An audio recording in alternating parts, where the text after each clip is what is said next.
성도들은 예수님의 재림과 하나님의 나라를 왜 사모해야 할까요? 보라, 내가 새 하늘과 새 땅을 창조하나니 이전 것은 기억되거나 마음에 생각나지 아니할 것이라. 내가 지을 새 하늘과 새 땅이 내 앞에 항상 있는 것 같이 너희 자손과 너희 이름이 항상 있으리라. 여호와의 말이니라. 우리는 그의 약속대로 의가 있는 곳인 새 하늘과 새 땅을 바라보도다. 또 내가 새 하늘과 새 땅을 보니 처음 하늘과 처음 땅이 없어졌고 바다도 다시 있지 않더라. 성경이 증언하고 있는 새 하늘과 새 땅. 하나님께서는 우리에게 새 하늘과 새 땅이 임할 것을 분명히 약속하셨습니다. 새 하늘과 새 땅은 하나님 나라이며 예수 그리스도께서 이 땅에 재림하실 때에 완성됩니다. 여기서 우리가 먼저 짚어야 할 것은 우리가 아주 오래전에 잃어버린 것이 있다는 것입니다. 첫 번째, 낙원으로부터 추방되었습니다. 두 번째, 생명나무에 접근할 수 없게 되었습니다. 세 번째, 저주 아래에서 살게 되었습니다. 네 번째, 하나님을 직접 대면할 수 없게 되었습니다. 여호와 하나님이 그 사람에게 명하여 이르시되 동상 각종 나무의 열매는 내가 임의로 먹되 선악을 알게 하는 나무의 열매는 먹지 말라. 내가 먹는 날에는 반드시 죽으리라 하시니라. 첫 인간 아담은 에덴 동산에서 선악과를 먹음으로써 하나님의 말씀에 불순종했습니다. 그로 인해 인간은 전적으로 타락하였고 죄에 빠지게 됩니다. 원래 하나님께서는 사람이 있는 곳에 친히 거하시며 함께 사시는 분이셨습니다. 그러나 인간이 죄로 인해 부정해진 후 지극히 거룩하신 하나님과 공존할 수 없게 되었습니다. 인간은 하나님 앞에서 추방되었고 본래의 온전했던 관계는 끊어졌습니다. 하지만 하나님은 그런 인간을 절대 내버려 두지 않으셨습니다. 하나님께서는 독생자 예수 그리스도를 이 땅에 내려보내셨습니다. 이제 허락하라. 우리가 이와 같이 하여 모든 의를 이루는 것이 합당하니라. 예수님께서는 성령으로 잉태되셨고 참 하나님이신 분이셨기에 죄가 전혀 없으신 분이셨습니다. 그러나 자기 백성의 죄를 짊어짐으로 의를 이루기 위해 요한을 통해 회개의 세례를 받으셨습니다. 예수께서 세례를 받으시고 곧 물에서 올라오실새 하늘이 열리고 하나님의 성령이 비둘기같이 내려 자기 위에 임하심을 보시더니 하늘로부터 소리가 있어 말씀하시되 이는 내 사랑하는 아들이요 내 기뻐하는 자라 하시니라. 예수님께서 자기 백성의 죄를 짊어지는 것에 순종하시자 하늘이 열렸습니다. 그리고 하늘로부터 성령이 내려오시며 아버지의 소리가 들립니다. 삼위일체 하나님이신 성부, 성자, 성령께서 한 장면에 동시에 등장하는 순간입니다. 예수님이라는 단 한 길을 통해 닫혀있던 통로가 열리고 하늘이 이 땅으로 내려오기 시작합니다. 하나님 나라는 이미 열려 있습니다. 그날부터 지금까지 계속해서 이 땅을 향해 임하고 있는 중입니다. 예수께서 큰 소리를 지르시고 숨지시니라. 이에 성소 휘장이 위로부터 아래까지 찢어져 둘이 되니라. 세례의 순종은 십자가에서 완성됩니다. 예수님께서는 단번제의 제물로서 백성들의 모든 죄를 짊어지시고 대신 죽음을 맛보셨습니다. 이때 성소 휘장이 위로부터 아래까지 완전히 찢어졌습니다. 성소 휘장은 지성소로 들어가는 입구를 가리는 용도였습니다. 지성소는 하나님께서 임재하시는 공간이었는데 그 안으로 들어갈 수 있는 사람은 오직 대제사장밖에 없었습니다. 하나님께서 허락하신 자 이외에는 그 누구도 하나님 앞에 설 수 없었다는 뜻입니다. 그러나 예수님께서는 자신의 몸을 찢으심으로 휘장을 찢으셨고 이제는 예수 그리스도를 통해 누구나 하나님 앞에 직접 나아갈 수 있게 되었습니다. 예수 그리스도를 통해 하나님과 사람의 관계가 다시 이어졌습니다. 사람이 다시 하나님과 교제할 수 있게 되었습니다. 하지만 여러분, 우리가 이 시점에서 확실히 해야 하는 것이 있습니다. 이미 하나님 나라가 임하기 시작했지만 아직 완성된 것은 아닙니다. 우리는 이미와 아직 사이의 시간을 살아가고 있는 사람들입니다. 그 증거로 우리는 아직 낙원이 아닌 이 세상 속에 있습니다. 우리는 여전히 생명나무에 다가갈 수 없습니다. 우리의 육신은 사망이라는 저주 아래에 놓여 있습니다. 우리는 지금도 하나님의 얼굴을 뵐 수 없습니다. 우리가 예수 그리스도를 통해 구원받은 것은 확실합니다. 하지만 아직 하나님 나라가 완전히 임하지 않았기 때문에 우리는 아직 천국에 있지 않습니다. 그렇다면 새 창조가 완성된 하나님 나라 안에서 우리에겐 어떤 미래가 약속되어 있을까요? 처음에 우리 다 함께 합독했던 본문입니다. 요한계시록 22장은 성경 전체에 대한 결말부입니다. 이 본문에서는 천사가 요한에게 환상을 보여주고 있습니다. 또 그가 수정같이 맑은 생명수의 강을 내게 보이니 하나님과 및 어린 양의 보좌로부터 나와서 길 가운데로 흐르더라. 강이 에덴에서 흘러나와 동산을 적시고 거기서부터 갈라져 내 근원이 되었으니 그가 나를 데리고 성전 문에 이르시니 성전의 앞면이 동쪽을 향하였는데 그 문지방 밑에서 물이 나와 동쪽으로 흐르다가 성전 오른쪽 제단 남쪽으로 흘러내리더라. 그날에 생수가 예루살렘에서 솟아나서 절반은 동해로 절반은 서해로 흐를 것이라. 여름에도 겨울에도 그러하리라. 한 시내가 있어 나뉘어 흘러 하느님의 성 곧 지존하신 이의 성소를 기쁘게 하도다. 고대 이스라엘에서는 강과 생수를 하나님의 임재와 생명, 풍요의 상징으로 여겼습니다. 본문에서 흐르는 생명수의 강은 그 근원지가 철저히 하나님으로부터 시작되었음을 선언합니다. 구원과 생명은 오직 하나님으로부터 나와 사람에게로 흐른다는 변치 않는 방향을 보여줍니다. 하나님께서 주권적으로 베푸시는 은혜를 통해 성도들은 공로나 자격 없이 이 생명수를 마십니다. 생명수의 강이 흐르는 낙원은 성경 전체를 관통하는 주제 중 하나입니다. 낙원의 동산을 적시던 강에서 출발하여 에스겔, 스가랴, 시편을 거쳐 마침내 요한계시록 22장에 도착했을 때 생명수의 강은 하나님과 어린 양의 보좌에서 끊임없이 흘러나오는 은혜의 형태로 온전히 완성됩니다. 강 좌우에 생명나무가 있어 12가지 열매를 맺되 달마다 그 열매를 맺고 그 나무 잎사귀들은 만국을 치료하기 위하여 있더라. 이같이 하나님이 그 사람을 쫓아내시고 에덴 동산 동쪽에 그룹들과 두루 도는 불칼을 두어 생명나무의 길을 지키게 하시니라. 생명나무는 에덴 중앙에 있었던 나무로 인간이 타락한 후 접근이 금지당했습니다. 그러나 하나님 나라가 완성되면 사람은 다시 생명나무에 나아갈 수 있게 됩니다. 생명나무의 열매는 영생을 주고 잎사귀들은 만국을 치료합니다. 여기서 치료의 원어로 테라페이안이 쓰였는데요. 병을 고치는 치료뿐만 아니라 건강을 줌, 온전하게 함이라는 넓은 의미를 가지고 있는 단어입니다. 모든 눈물을 그 눈에서 닦아주시니 다시는 사망이 없고 애통하는 것이나 곡하는 것이나 아픈 것이 다시 있지 아니하리니 처음 것들이 다 지나갔음이러라. 존 왈브어드는 테라페이안 이 단어가 치료보다 건강을 줌으로 이해되어야 하며 새 창조에는 이미 질병과 죽음과 고통이 없으므로 잎사귀는 병을 고치는 것이 아니라 새 예루살렘에서 누리는 생명의 풍성함을 더하는 것이라고 보고 있습니다. 만국이 그 빛 가운데로 다니고 땅의 왕들이 자기 영광을 가지고 그리로 들어가리라. 또한 많은 주석가들은 만국을 열방, 민족들이라는 집합적 단위로 읽으며 이 치유가 열방의 온전함과 화해를 상징하는 것으로 이해합니다. 여기서 만국은 성 밖에 구원받지 못한 자들을 칭하는 것이 아니며 성 안에 거하는 구속받은 열방을 뜻합니다. 그러므로 그 이름을 바벨이라 하니 이는 여호와께서 거기서 온 땅의 언어를 혼잡하게 하셨음이니라. 여호와께서 거기서 그들을 온 지면에 흩으셨더라. 바벨탑 이후 창세기 11장에서 갈라졌던 민족들, 역사 내내 서로를 억압하고 전쟁을 벌였던 열방이 새 예루살렘 안에서 생명나무 잎사귀로 인해 온전케 됩니다. 이스라엘과 이방인, 지배자와 피지배자, 원수였던 민족들 사이의 분열과 상처가 치유되는 것입니다. 생명나무와 열방의 회복, 성경 전체를 관통하는 주제 중 하나입니다. 창세기 3장에서 차단당했던 생명나무와 창세기 11장의 민족 분열이 요한계시록 22장에서 회복됩니다. 다시 저주가 없으며 그러므로 한 사람으로 말미암아 죄가 세상에 들어오고 죄로 말미암아 사망이 들어왔나니 이와 같이 모든 사람이 죄를 지었으므로 사망이 모든 사람에게 이르렀느니라. 최초의 인간 아담이 죄를 지은 결과로 모든 사람이 죽음에 이르게 되었습니다. 성경 전체가 증언하듯 모든 인간은 태어날 때부터 원죄를 가지게 되었으며 타락 이후 인간의 의지는 누가 강요하지 않아도 스스로 원하여 죄를 선택하게 되었습니다. 여호와께서 모세에게 이르시되 너는 산에 올라 내게로 와서 거기 있으라. 내가 그들을 가르치도록 내가 율법과 계명을 친히 기록한 돌판을 내게 주리라. 하나님은 죄인들 중에서도 이스라엘을 자신의 백성으로 선택하시고 그 은혜에 걸맞는 거룩한 공동체가 되라는 지침으로 십계명과 율법을 돌판에 새겨 주셨습니다. 그때 이스라엘의 왕이 없으므로 사람이 각기 자기의 소견에 오른 대로 행하였더라. 그러나 지도자가 사라진 이스라엘은 그 율법을 잊고 사람이 각기 자기 소견에 옳은 대로 행하게 되었습니다. 그 결과로 이스라엘은 점점 더 깊은 악의 수렁에 빠져들었습니다. 원죄 아래에 있는 인간은 스스로의 능력으로는 하나님의 율법을 지켜낼 수 없음이 그렇게 증명되었습니다. 그러나 그날 후에 내가 이스라엘 집과 맺을 언약은 이러하니 곧 내가 나의 법을 그들의 속에 두며 그들의 마음에 기록하여 나는 그들의 하나님이 되고 그들은 내 백성이 될 것이라. 여호와의 말씀이니라.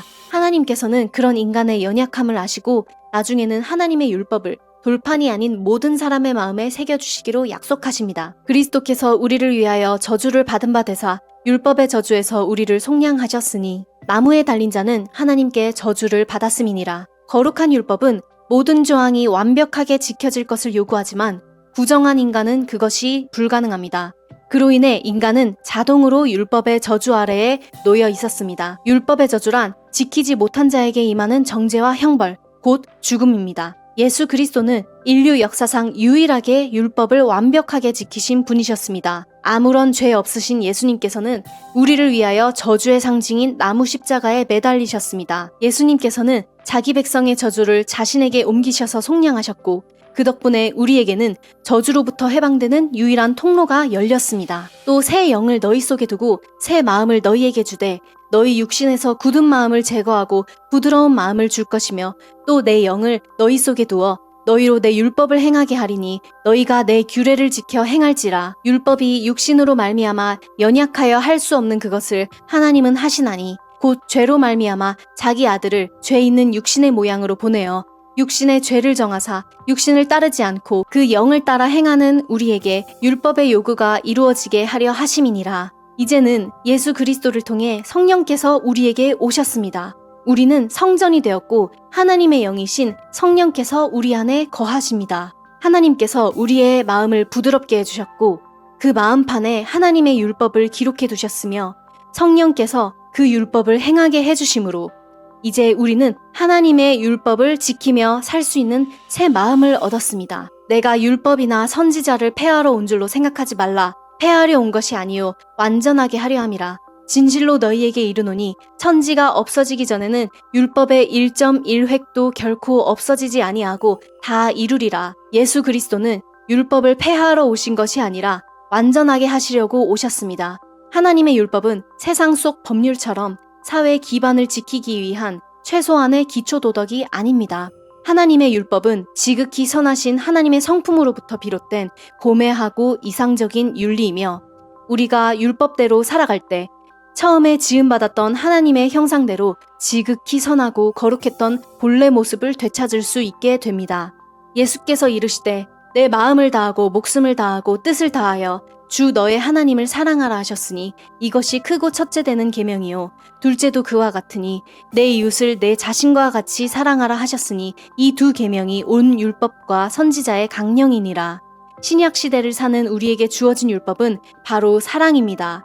우리는 이 땅에서 하나님과 나 자신과 이웃을 사랑하며 살아야 합니다. 이 계명을 지킬 수 있는 능력을 주시는 것이 바로 우리의 마음판에 새겨진 하나님의 말씀과 그것을 행하게 하시는 성령님의 역사입니다. 그러므로 이제 우리는 사랑하며 살 수 있습니다. 주께서 우리에게 주신 능력에 의지하여 우리는 이 땅에서 하나님의 자녀답게 백성답게 거룩하게 살아가도록 몸부림쳐야만 합니다. 그는 만물을 자기에게 복종하게 하실 수 있는 자의 역사로 우리의 낮은 몸을 자기 영광의 몸의 형체와 같이 변하게 하시리라. 나팔 소리가 나매 죽은 자들이 썩지 아니할 것으로 다시 살아나고 우리도 변화되리라. 하나님의 나라가 완전히 임하면 우리는 예수님과 같이 변화되어 부활체를 입게 될 것입니다. 부활체는 더 이상 사망의 권세 아래에 있지 않은 육신입니다. 우리는 그 영광스러운 몸으로 하나님의 얼굴을 직접 마주보며 영생을 누리게 될 것입니다. 새 창조에 다시 저주가 없는 이유는 마음판에 새겨진 하나님의 말씀과 그것을 행하게 해주시는 성령 하나님, 사망으로부터 해방된 부활체로 인해 우리는 더 이상 하나님 앞에서 죄를 짓지 않을 수 있게 됩니다.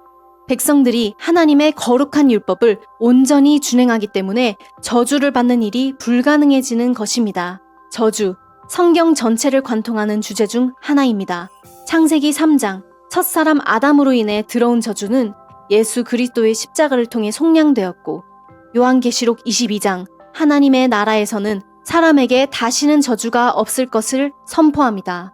다시 밤이 없겠고 등불과 햇빛이 쓸데없으니 이는 주 하나님이 그들에게 빛이심이라. 빛이심이라에는 원어로 포티세이가 쓰였습니다. 빛을 비추다는 뜻으로 하나님께서 빛이 근원이 되심을 나타내고 있습니다. 다시는 낮에 해가 내 빛이 되지 아니하며 달도 내게 빛을 비추지 않을 것이요 오직 여호와가 내게 영원한 빛이 되며 내 하나님이 내 영광이 되리니 다시는 내 해가 지지 아니하며 내 달이 물러가지 아니할 것은 여호와가 내 영원한 빛이 되고 내 슬픔의 날이 끝날 것임이라. 여호와께서 아시는 한 날이 있으리니 낮도 아니요 밤도 아니라 어두워갈 때 빛이 있으리로다. 등불 외에 별다른 조명이 없던 고대 도시에서 밤의 사라짐이란 곧 모든 어둠과 위험의 종식을 뜻하였습니다. 새 예루살렘에서는 낮도 밤도 아닌 영원한 빛의 날이 있을 것임을 예고합니다. 그리고 그 빛은 바로 하나님 본인이십니다. 내가 내 언약을 나와 너 및 내 대대 후손 사이에 세워서 영원한 언약을 삼고 너와 내 후손의 하나님이 되리라. 너희를 내 백성으로 삼고 나는 너희의 하나님이 되리니 나는 애굽 사람의 무거운 짐 밑에서 너희를 빼낸 너희의 하나님 여호와인 줄 너희가 알지라. 내가 들으니 보좌에서 큰 음성이 나서 이르되 보라 하나님의 장막이 사람들과 함께 있음에 하나님이 그들과 함께 계시리니 그들은 하나님의 백성이 되고 하나님은 친히 그들과 함께 계셔서 너희를 내 백성으로 삼고 나는 너희의 하나님이 되리니. 이 언약은 성경 전체를 관통하는 구속사 은혜의 모든 복을 포함하고 있습니다. 하나님은 우리의 하나님이 되어주시기로 약속하셨는데 그 약속을 실현하는 구체적인 방법이 바로 하나님께서 친히 우리와 함께 계시는 것입니다. 새 하늘과 새 땅이 완성되는 그날 하나님께서는 우리를 비추는 빛이 되셔서 영원히 함께 계실 것입니다. 하나님과 그 어린 양의 보좌가 그 가운데에 있으리니 그의 종들이 그를 섬기며 그의 얼굴을 볼 터이요 그의 이름도 그들의 이마에 있으리라. 섬기며에는 원어로 라트레우스 신이 사용되었습니다. 이 단어는 단순한 봉사가 아니라 제의적, 제사장적 예배를 뜻합니다. 볼터이오에는 원어로 오펀타이가 사용되었는데 하나님을 직접 뵙는 것을 뜻합니다. 또 이르시되 내가 내 얼굴을 보지 못하리니 나를 보고 살 자가 없음이니라. 아담의 죄 이후로 모든 인간은 하나님의 얼굴을 보면 죽게 되었습니다. 지극히 거룩하신 하나님의 얼굴을 지극히 부정한 인간이 견딜 수 없기 때문입니다. 그러나 하나님 나라에서는 죄로 인해 막혀있던 하나님과의 직접 대면이 그리스도 안에서 온전히 회복될 것입니다. 이 패를 아론의 이마에 두어 그가 이스라엘 자손이 거룩하게 드리는 성물과 관련된 제책을 담당하게 하라. 그 패가 아론의 이마에 늘 있으므로 그 성물을 여호와께서 받으시게 되리라. 구약 이스라엘 대제사장은 이마에 여호와께 성결이라 새긴 순금패를 달았습니다. 이것은 오직 대제사장에게만 허락되었던 표지였으나 새 예루살렘에서는 모든 성도들의 이마에 하나님의 이름이 주어집니다. 이는 짐승의 표를 이마에 받은 자들과는 대조되는 모습입니다. 성 안에서 내가 성전을 보지 못하였으니 이는 주 하나님 곧 전능하신 이와 및 어린 양이 그 성전이심이라. 새 예루살렘에는 따로 성전이 없고 하나님과 어린 양이 친히 성전이 되십니다. 모든 성도들은 하나님의 얼굴을 직접 대면하여 제의적인 예배를 드리는 제사장이 될 것입니다. 그것은 살아있는 인간이 누릴 수 있는 영광 중 가장 큰 영광입니다. 우리는 하나님의 제사장이 되는 영광을 영원히 누리게 될 것입니다.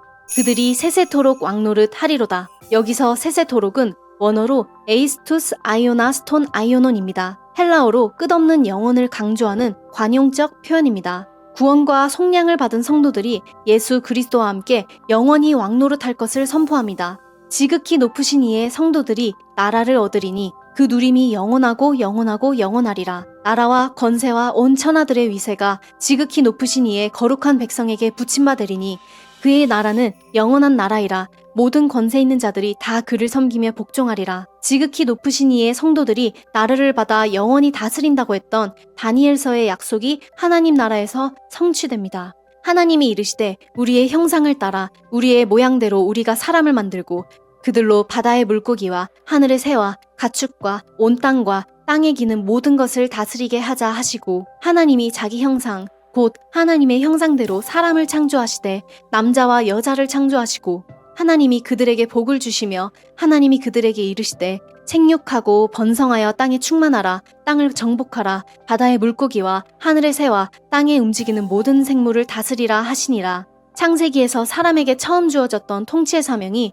타락으로 훼손되었다가 새 예루살렘에서 마침내 회복됩니다. 새 예루살렘에서 우리는 하나님의 형상으로 온전히 회복되어 땅과 생명들을 선하게 다스릴 수 있게 됩니다. 너희 중에는 그렇지 않아야 하나니 너희 중에 누구든지 크고자 하는 자는 너희를 섬기는 자가 되어야 하고 너희 중에 누구든지 으뜸이 되고자 하는 자는 너희의 종이 되어야 하리라. 너희는 그렇지 않을지니 너희 중에 큰 자는 젊은 자와 같고 다스리는 자는 섬기는 자와 같을지니라. 하나님 나라에서의 통치와 다스림이란 섬김의 리더십으로 나타납니다. 그 섬김의 리더십의 본을 보이신 분이 바로 예수님이십니다. 태초에 말씀이 계시니라. 이 말씀이 하나님과 함께 계셨으니 이 말씀은 곧 하나님이시니라. 말씀이 육신이 되어 우리 가운데 거하심에 우리가 그의 영광을 보니 아버지의 독생자의 영광이요 은혜와 진리가 충만하더라. 이에 대야에 물을 떠서 제자들의 발을 씻으시고 그 두르신 수건으로 닦기를 시작하여 내가 주와 또는 선생이 되어 너희 발을 씻었으니 너희도 서로 발을 씻어주는 것이 옳으니라. 예수님은 태초의 말씀이시며 곧 하나님이십니다. 지극히 높으신 하나님의 독생자께서 육신을 입고 낮고 낮은 땅으로 찾아오십니다. 사랑하는 사람들을 구원하기 위해서입니다. 그렇게 오신 예수님은 사람들을 섬깁니다. 병자들을 치유하시고 소외된 자들과 식사하시며 제자들의 발을 씻기셨습니다. 이것이 바로 만왕의 왕이신 예수님께서 직접 본을 보이신 참된 리더십이며 하나님 나라의 통치 원리입니다. 우리는 새 하늘과 새 땅으로 임한 하나님 나라에서 영원한 왕으로서 통치할 것입니다. 그리고 그 통치는 굴림과 착취가 아닌 섬김과 돌봄으로 실현될 것입니다. 그리하여 하나님의 형상이자 대리인으로서 이 땅을 다스리기 위해 창조된 사람의 원래 목적이 회복됩니다. 우리는 하나님의 아름답고 선한 마음 그대로 땅과 생명들을 섬기고 돌보며 다스리게 될 것입니다. 하나님의 임재, 성경 전체를 관통하는 주제 중 하나입니다. 창세기 3장에서 잃어버렸던 하나님의 임재가 요한계시록 마지막 장에서 회복되었습니다. 하나님께서는 우리를 비추는 빛이 되셔서 영원히 함께할 것입니다. 우리는 하나님께 예배드리는 제사장의 영광을 누릴 것입니다. 우리는 하나님의 형상다운 왕이 되어 그리스도와 함께 다스릴 것입니다. 지금까지 보았듯이 성경의 시작인 창세기와 성경의 끝인 요한계시록은 수미상관 구조를 이루고 있습니다. 처음에 잃었던 것들을 끝에서 그대로 회복합니다. 이러한 수미상관 구조로 시작과 끝을 감싸 성경 전체가 하나의 구속서사로 완성됩니다. 처음 것이 지나가고 새 창조가 완성될 것입니다. 이것은 성경이 증언하고 있는 모든 성도들의 소망입니다. 모든 것이 온전하고 아름답게 완성될 것입니다. 하나님 나라, 곧 낙원, 천국, 새 창조, 새 에덴, 새 하늘과 새 땅, 새 예루살렘에서는 생명수의 강이 끊임없는 은혜로 흐릅니다. 생명나무에 나아가 열매와 잎사귀로 온전한 영생을 누립니다. 우리 마음속 하나님의 말씀과 성령님으로 인하여 다시는 저주받지 않게 됩니다. 하나님께서 우리 위에 빛으로 임재하시며 얼굴과 얼굴을 대하여 보게 될 것입니다. 하나님 나라, 그곳에서 하나님과 우리는 영원히 서로 사랑하며 살게 될 것입니다. 이것이 바로 모든 성도들이 예수 그리스도의 재림과 하나님 나라의 완성을 애타게 사모해야 하는 이유입니다. 그렇다면 이 모든 일이 단지 우리만의 소망입니까? 우리만 애타는 심정으로 그날을 기다리고 있습니까? 아닙니다. 성삼위 하나님께서도 새 창조가 완성되는 그날을 누구보다 간절히 바라고 계십니다. 보라, 내가 속히 오리니 이 두루마리의 예언의 말씀을 지키는 자는 복이 있으리라 하더라. 보라, 내가 속히 오리니 내가 줄 상이 내게 있어 각 사람에게 그가 행한 대로 갚아주리라. 이것들을 증언하신 이가 이르시되 내가 진실로 속히 오리라 하시거늘 아멘 주 예수여 오시옵소서. 요한계시록 22장에서 예수님께서 직접 발언하신 말씀입니다. 예수님께서 오겠다고 하신 말씀이 한 장에 3번이나 등장합니다. 한 본문에서 같은 화자가 일관성 있게 같은 말을 반복하고 있다는 것은 그만큼 이 내용을 중요하게 강조하고 싶다는 뜻입니다. 오리라는 단어에는 원어로 에르코마이, 오다라는 뜻으로 쓰여 있습니다. 에르코마이는 여기서 현재형 시제로 쓰여 있습니다. 이것은 미래에 오겠다는 예고가 아니라 지금 바로 이 순간, 현재에 오고 계심을 확실하고 생생하게 전달하고 있는 것입니다. 오리라 하신 말씀은 반복 강조와 현재 시제를 통해 이 약속이 신실하고 확실하게 이루어지고 있음을 나타내며 20절에서 나이, 그렇다, 진실로 라는 뜻을 가진 불변화사를 사용하여 재림 약속을 완전한 확증으로 못 받고 있습니다. 또한 거기에 더해 속히 오신다고 하셨습니다. 이것은 매우 긴박하게 이루어지고 있는 일입니다. 그리고 아버지께서 정하신 그날 예수님께서는 조금도 지체 없이 즉시 재림하실 것입니다. 우리는 그날이 언제인지 모릅니다. 예수님께서는 분명히 도둑같이 이르실 것이라 하셨습니다. 그러므로 예수님 재림 앞에서 머뭇거리거나 고민할 수 있는 여유가 없습니다. 표대를 향해 최선을 다해 달려가기로, 우리 앞에 당한 경주를 하기로 결단하셔야 합니다.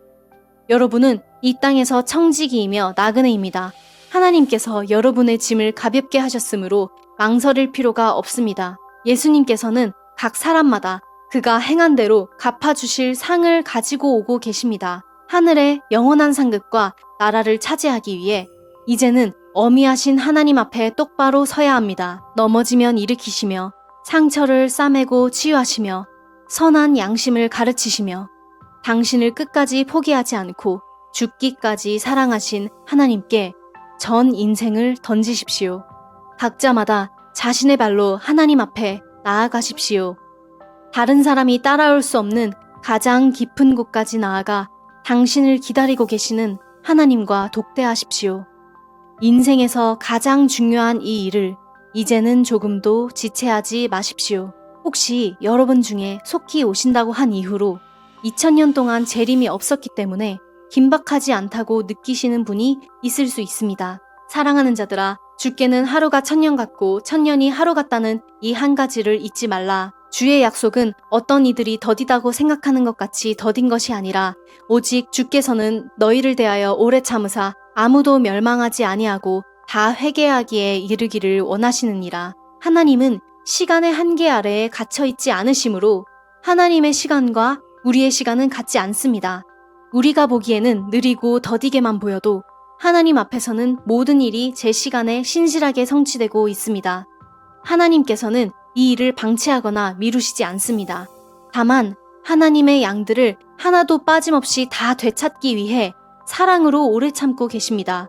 예수님의 재림이 지금 당장에 임하지 않은 이유조차도 우리를 기다리시는 은혜이며 사랑입니다. 하나님께서는 이미 창세기 때부터 지금까지의 시간만큼 오래 참으셨습니다. 이 성경 전체에 걸쳐 기록된 구속사, 태초부터 지금까지 이토록 길고 긴 구속사가 있어야만 했던 이유는 무엇입니까? 하나님께서 자신의 자녀들과 영원히 서로 사랑하며 살기 위해서입니다. 그 최종 목표를 위해 죄의 권세 아래 갇혀있는 인간을 하나님께서 직접 구원하시는 것이 바로 구속사입니다. 하나님은 여러분을 원하십니다. 여러분과 서로 사랑하길 원하십니다. 영원히 함께 살고 싶어 하십니다. 이 세상에서 여러분을 가장 사랑하시는 분은 바로 살아계신 인격체 성삼위 하나님이십니다. 하나님 나라는 아버지께서 정하신 그날 속히 그리고 반드시 완성될 것입니다. 그렇다면 우리가 그 직전의 세상에서 어떻게 살아가야 합니까? 성령과 신부가 말씀하시기를 오라 하시는도다. 듣는 자도 오라 할 것이요 목마른 자도 올 것이요 또 원하는 자는 값없이 생명수를 받으라 하시더라. 여기서 신부란 전통적으로 교회를 상징합니다. 또한 원문에서 성령과 신부, 듣는 자, 그들이 외치는 오라는 소리는 에르쿠로 2인칭이며 목마른 자도 올 것이라 적힌 에르게스토는 3인칭으로 목마른 사람을 그 자신이 오게 하라는 뜻입니다. 우리는 교회로서 수직에 있는 하늘을 향해 오소서라고 간구함으로 외쳐야 합니다. 그리고 수평에 있는 이웃으로 하여금 교회 안으로 오게 하라 초청해야 합니다. 그로써 교회는 수직, 수평, 모든 방향으로 이어진 십자가가 되어 하늘과 땅의 매개체가 됩니다. 이것이 하늘과 열방을 잇는 교회의 제사장적 역할입니다. 우리가 값없이 은혜로 받았던 생명수를 목마른 자들에게 값없이 건네야 합니다. 이 사명을 우리의 실제 인생 안에서 어떻게 구체적으로 감당할 수 있을까요? 이같이 너희 빛이 사람 앞에 비치게 하여 그들로 너희 착한 행실을 보고 하늘에 계신 너희 아버지께 영광을 돌리게 하라. 하나님께서 우리를 각자마다 보내신 그 자리에서 그리스도의 향기를 드러내야 합니다. 성도들이 세상을 향한 빛과 소금, 등불이 되어야 합니다. 우리 마음판에 쓰여진 말씀과 그것을 행하게 해주시는 성령님의 역사에 의지하여 거룩한 하나님의 백성답게 선한 양심을 따라 살아가십시오. 하나님과 나 자신과 이웃을 사랑하며 살아가십시오. 못하고, 실수하고, 틀려도 괜찮습니다. 넘어지면 일으키시는 주님의 손길을 경험하게 될 것이며 사랑으로 오래 참으시는 하나님 앞에서 다시 도전하게 될 것입니다. 여러분은 주님의 시간표에 맞춰 점진적으로 성화되어 예수 그리스도를 닮아가게 될 것입니다.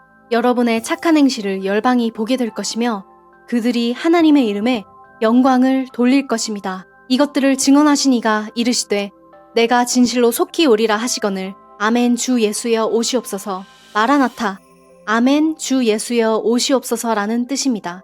이 기도는 2000년 전 초대교회가 예배 때 외쳤던 주님을 부르는 기도였습니다. 우리도 교회로서 성도로서 그 외침의 계보 안에 서야 할 시간입니다.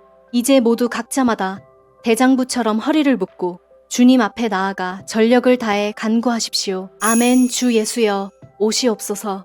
기도하겠습니다.